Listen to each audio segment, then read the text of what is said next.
اعوذ باللہ من الشیطان الرجیم بسم اللہ الرحمن الرحیم۔ السلام علیکم ورحمۃ اللہ وبرکاتہ۔ عزیز طالب علم ساتھیوں، اللہ تعالیٰ کا خوف ایک ایسا چراغ ہے جس کی روشنی میں نیکی اور بدی صاف نظر آ جاتی ہے۔ اللہ تعالیٰ کو ماننا کوئی بڑی بات نہیں، کیونکہ اللہ تعالیٰ اپنی شان اور قدرت سے خود کو منوا ہی لیتا ہے۔ اصل بات تو اللہ تعالیٰ کو منانے میں ہے۔ اللہ تعالیٰ سے دعا ہے کہ وہ آپ سے ہمیشہ راضی رہے اور ہمیشہ اپنی رحمتوں کے سائے میں آپ سب کو رکھے، آمین۔ عزیز ساتھیوں، آج کا ہمارا موضوع جماعت نہم سے تعلق رکھتا ہے۔ جماعت نہم غزل نمبر 2، جس کے شاعر ہیں خواجہ حیدر علی آتش۔ رخ و زلف پر جان کھویا کیا۔ آج اس ویڈیو میں ہم اس غزل کے اشعار کی تشریح کرنے کی کوشش کریں گے، ان اشعار کا مفہوم سمجھنے کی کوشش کریں گے، اور حوالے کے طور پر کچھ اضافی اشعار بھی دیے جائیں گے۔ تو ہم اپنے موضوع کی جانب بڑھتے ہیں۔ جی، سب سے پہلے خواجہ حیدر علی آتش کا ایک مختصر سا تعارف۔ اصل نام حیدر علی اور تخلص آتش تھا۔ آپ فیض آباد لکھنؤ میں 1774 میں پیدا ہوئے۔ ان کے والد کا نام خواجہ علی بخش تھا، جو دلی کے ایک معزز خاندان سے تعلق رکھتے تھے۔ بزرگوں کا اصل وطن بغداد تھا، جو تلاش معاش میں شاہ جہان آباد چلے آئے۔ نواب شجاع الدولہ کے عہد میں خواجہ علی بخش نے ہجرت کر کے فیض آباد میں سکونت اختیار کی، رہائش اختیار کی۔ فیض آباد یعنی لکھنؤ میں۔ ابھی آتش کم سے نہیں تھے، چھوٹی عمر تھی کہ ان کے والد فوت ہو گئے، اس لیے ان کی تعلیم و تربیت بہتر طریقے پر نہ ہو سکی، اور مزاج میں بانک پن پیدا ہو گیا، یعنی بڑے شرارتی تھے، شوخ تھے۔ آتش نے نواب مرزا تقی خان کی ملازمت اختیار کر لی، ان کے ساتھ لکھنؤ آ گئے۔ لکھنؤ میں علمی صحبتوں اور انشاءاللہ خان انشاء اور غلام حمدانی مصحفی کی شاعرانہ مارکہ آرائیوں کو دیکھ کر شعر و سخن کا شوق پیدا ہوا، اور شاعری میں مصحفی کی شاگردی اختیار کی۔ تقریباً 29 سال کی عمر میں باقاعدہ شعر گوئی کا آغاز کیا۔ آپ کے اپنے ہم عصر شاعر شیخ امام بخش ناسخ سے کئی ادبی مارکے بھی ہوئے۔ آپ قلندرانہ مزاج کے حامل تھے، اس لیے کسی دربار سے تعلق نہ رکھا، کسی دربار سے وابستہ نہ ہوئے۔ آخری عمر میں ان کی آنکھوں کی بینائی جاتی رہی۔ 1846 میں ان کا انتقال ہوا۔ تو خواجہ حیدر علی آتش نے نہایت سادہ زندگی بسر کی، قلیل آمدنی تھی، تنگ دستی تھی، مگر اس کے باوجود اپنے خاندانی وقار کو ہمیشہ قائم رکھا۔ تو عزیز ساتھی، یہ ان کا ایک تعارف ہے، اور تعارف پر مشتمل ایک الگ سے سوال بھی آ سکتا ہے امتحانات میں، تو اس غرض سے یہ پھر دیا گیا۔ آگے چلتے ہیں خواجہ حیدر علی آتش کی شاعرانہ خصوصیات کی جانب۔ آتش غزل گو شاعر تھے۔ ان کی غزلوں میں تغزل کی بے شمار خوبیاں پائی جاتی ہیں۔ وہ بھی اپنے زمانے کے دیگر شعراء کی طرح شاعری کو شاعرانہ صنائی، مرصع کاری اور الفاظ کی نگینہ کاری کہتے ہیں۔ شاعرانہ صنائی اور مرصع کاری، یہ دراصل جس طرح آپ نے دیکھا ہوگا کہ ایک سنار زیور بناتا ہے اور زیورات میں مختلف ہیرے جواہرات کو اور موتیوں کو جڑتا ہے، سیٹ کرتا ہے ان زیورات کے اندر، تو بالکل اسی طرح شاعری کے اندر الفاظ کو لگانا، الفاظ کو ترتیب دینا یا الفاظ کو جڑنا، یہ مرصع سازی ہے۔ تو شاعرانہ صنائی، مرصع کاری اور الفاظ کی نگینہ کاری کہتے ہیں۔ تاہم آتش کے ہاں عامیانہ اور سوقیانہ پن دکھائی نہیں دیتا۔ عامیانہ یعنی بالکل عام سا انداز یا بالکل ہلکا انداز، اور سوقیانہ یعنی گھٹیا پن، تو یہ دکھائی نہیں دیتا جو اس وقت کے لکھنوی شعراء کے کلام میں ہمیں جا بجا نظر آتا ہے۔ آتش کے کلام میں فقر و غنا، توکل، تصوف اور دنیا کی بے ثباتی کے ساتھ ساتھ قناعت پسندی، درویشانہ رنگ اور اخلاقی مضامین بکثرت دکھائی دیتے ہیں۔ ان کی غزلوں میں تغزل، رجائیت یعنی امید، اور اس کا متضاد ہے قنوطیت یعنی مایوسی، تو رجائیت یعنی امید دکھائی دیتی ہے۔ سادگی و سلاست، نادر تشبیہات و استعارات، عمدہ ثنائے بدائے، رندانہ موضوعات اور آتش بیانی کی خصوصیات پائی جاتی ہیں۔ آتش کی تصانیف ان کے ایک کلیات پر مشتمل ہے جس میں ان کا سارا کلام موجود ہے۔ ٹھیک ہے جی، آگے بڑھتے ہیں اشعار کی تشریح کی جانب۔ تو سب سے پہلا شعر دیکھیے، شعر نمبر 1، رخ و زلف پر جان کھویا کیا، یہ کھویا کیا نہیں ہے، کھویا کیا، رخ و زلف پر جان کھویا کیا یعنی میں اپنی جان لٹاتا رہا، کھویا کیا، اندھیرے اجالے میں رویا کیا۔ تو رخ یعنی چہرہ، اور زلف یعنی کاکل یعنی گیسو یعنی بال، زلفیں یعنی بال، اندھیرے اجالے سے مراد یعنی رات اور دن۔ مفہوم دیکھیے اس کا سادہ سا مفہوم، محبوب کے چہرے اور زلفوں پر اپنی جان لٹاتا رہا اور بدلے میں دن رات روتا ہی رہا، محبوب کے چہرے اور زلفوں پر۔ جی تشریح دیکھیے، خواجہ حیدر علی آتش کی شاعری ان کے اپنے الفاظ میں نگینہ کاری ہے، آتش کے اپنے الفاظ میں نگینہ کاری ہے۔ شاعری کیا ہے؟ نگینہ کاری ہے، اور اس کی وضاحت میں پہلے بھی کر چکا ہوں، آگے مزید اس کی وضاحت ہم کریں گے۔ وہ کہتے ہیں بندش الفاظ جڑنے سے نگوں کے کم نہیں، شاعری بھی کام ہے آتش مرصع ساز کا، مرصع ساز یعنی جیولر، سونار، سونے کا کام کرنے والا، ہیرے جواہرات جڑنے والا زیورات کے اندر۔ تو آتش کیا کہتے ہیں کہ الفاظ کو شاعری کے اندر باندھنا ایک ایسا کام ہے گویا آپ زیورات کے اندر نگینوں کو جڑ رہے ہوں، نگوں کو جڑ رہے ہوں، تو شاعری میں الفاظ کو بھی ایسے ہی جڑا جاتا ہے۔ گویا شاعری کام ہے سونار جیسا، جیولر جیسا، مرصع ساز جیسا۔ گویا وہ شاعری کو ایک طرح کی مرصع سازی سمجھتے ہیں، مگر ان کی مرصع سازی میں تکلف اور بناوٹ نہیں ہے، تصنع ہمیں نظر نہیں آتا، بناوٹ نظر نہیں آتی۔ ترشے ہوئے خوبصورت الفاظ خوبصورت موتیوں کی طرح ایک لڑی میں پروئے ہوئے معلوم ہوتے ہیں۔ غزل چونکہ محبت کے معاملات اور عشق و عاشقی کی داستان ہوتی ہے، اس میں محبوب کے حسن و جمال کا موضوع بڑا اہم سمجھا جاتا ہے۔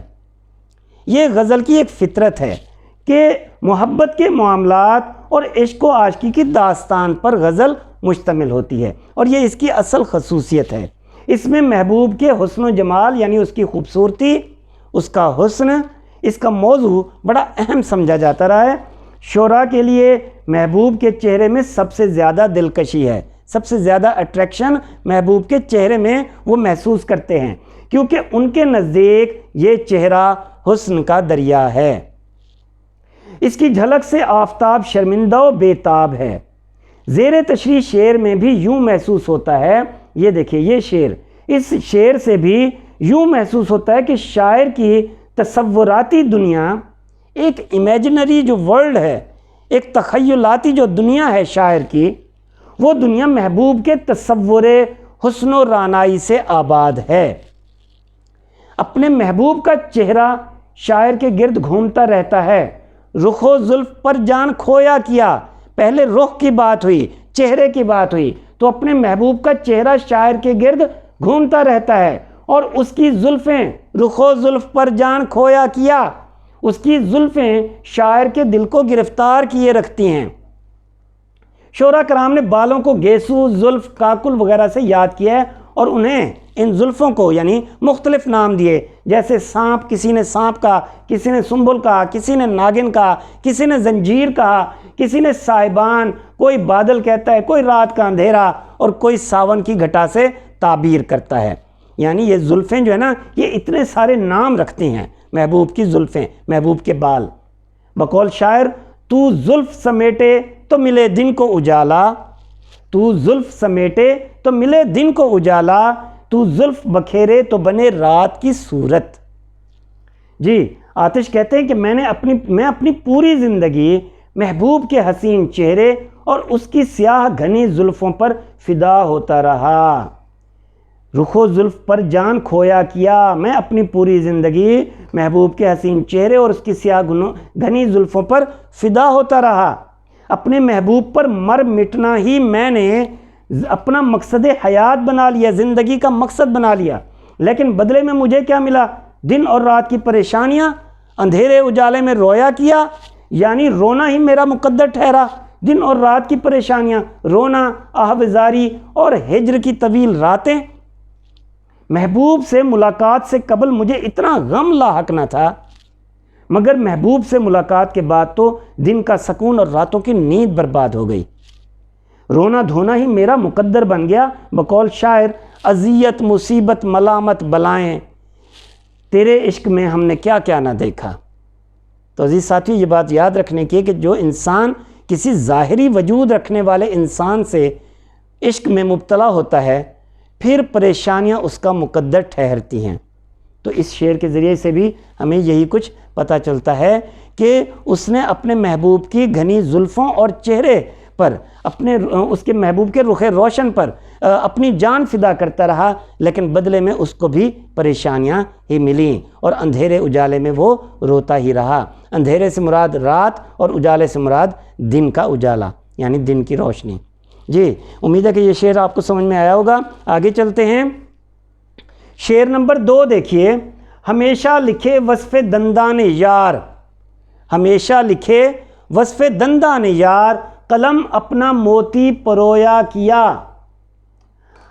ہمیشہ لکھے وصف دندان یار، وصف خوبی کو کہا جاتا ہے، خوبی، وصف، اور دندان یار یعنی محبوب کے دانت، دانت کا جمع دندان، دندان یار محبوب کے دانتوں کے ہمیشہ اوصاف بیان کیے، خوبیاں بیان کیں۔ قلم اپنا موتی پرویا کیا، میں نے ہمیشہ اپنے محبوب کے دانتوں کی خوبیاں بیان کی اور اس کی تعریف میں میرے قلم نے بھی موتی بکھیر دیے۔ یعنی جب بھی میں اپنے محبوب کے دانتوں کی تعریف میں قلم اٹھاتا، لکھتا، تو وہ ایسے معلوم ہوتا گویا موتی پروئے جا رہے ہیں، یعنی میرا قلم لکھتا نہیں تھا بلکہ موتی پروتا تھا۔ یہ محبوب کے دانتوں کا کرشمہ یا محبوب کی تعریف کا کرشمہ ہے۔ جی، تشریح دیکھیے، یہ وہی جو ہم نے پہلے شعر کی ابتدا میں کچھ تشریح کی ابتدا میں کچھ چیزیں بیان کی تھیں، یہ وہی چیز یہاں پہ بھی ہے۔ اس کا پس منظر ہے، خواجہ حیدر علی آتش کا ایک مختصر سا تعارف یہاں پہ اس غزل کے حوالے سے کیا گیا ہے جو آپ ہر شعر کی تشریح سے پہلے لکھیں گے۔ اس میں چونکہ ایک ہی شعر کی تشریح کرنی ہوتی ہے، تو لہٰذا یہ یاد رکھنے کے لیے میں نے اس کو ہر شعر کے شروع میں شامل کر دیا ہے تاکہ یہ آپ کے ذہن میں خود بخود سما جائے اور یاد رہے۔ خواجہ حیدر علی آتش کی شاعری ان کے اپنے الفاظ میں نگینہ کاری ہے۔ وہ کہتے ہیں، بندش الفاظ جڑنے سے نگوں کے کم نہیں، شاعری بھی کام ہے آتش مرصع ساز کا۔ تو شاعری گویا وہ شاعری کو ایک طرح کی مرصع سازی سمجھتے ہیں، مگر ان کی مرصع سازی میں تکلف اور بناوٹ نہیں ہے، ترشے ہوئے خوبصورت الفاظ خوبصورت موتیوں کی طرح ایک لڑی میں پروئے ہوئے معلوم ہوتے ہیں۔